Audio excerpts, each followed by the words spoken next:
Good morning, children. Welcome to the home mentoring session of MMIS Ambala. Today we will read a story, How I Taught My Grandmother to Read. It is written by an eminent writer, Sudha Murty. It is an inspiring story, and I am sure each one of you will really like it.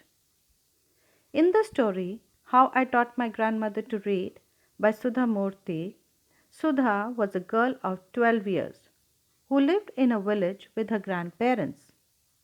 Those days, the transport system was not very good, and so the morning newspaper came to them in the afternoon. They would eagerly wait for the bus which brought the newspapers and the weekly magazines. A story named Kashi Yatre, written by Triveni, a Kannada writer, was published in the weekly magazine as a serial. Sudha's grandmother, named Krishtaka, could not read or write, and so Sudha would read the story to her. Grandmother was very fond of the story and would listen to it with great interest as she related the story to her own life. Later, she would join with her friends in the temple courtyard and discuss the story. Once Sudha went to attend a wedding in a neighboring village and stayed there for a week. When she returned, she saw her grandmother in tears. Sudha was shocked, as she had never seen her grandmother crying even in the most difficult times of her life. Grandmother, or Ava, which means mother in Kannada, sat next to Sudha in the middle of the night and recalled her sad childhood days.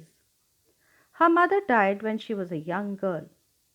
Her father was a busy man and got married again, leaving nobody to look after her. In those days, the education for girls was not very important, and so Ava never went to school.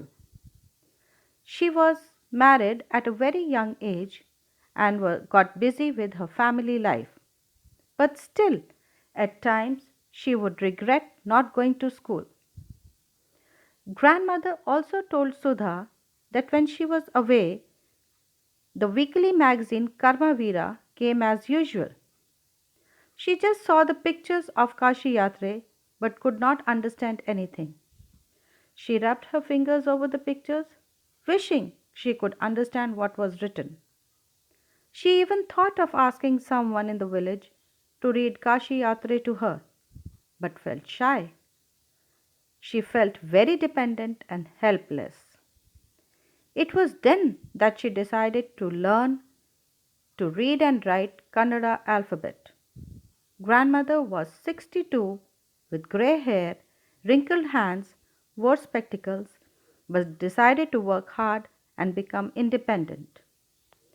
If you are determined for a good cause, you can overcome all difficulties with hard work.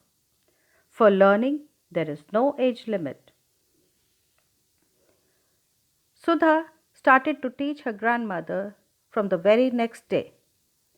Ava was a wonderful student. She started working hard from the very first day.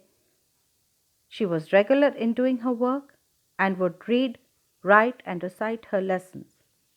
When the Shara festival came, grandmother called Sudha to the puja place and made her sit on a stool. She gifted her a frock material and bent down to touch Sudha's feet. Sudha was shocked, as elders do not touch the feet of youngsters.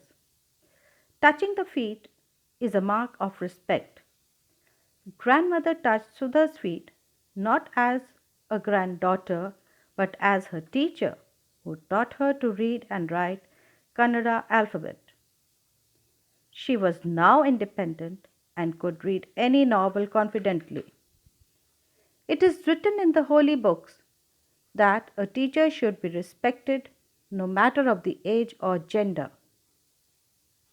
Sudha also touched her grandmother's feet in return. She gifted her the novel Kashi Yatre. She was a proud teacher of a 62-year-old student who had passed with flying colors.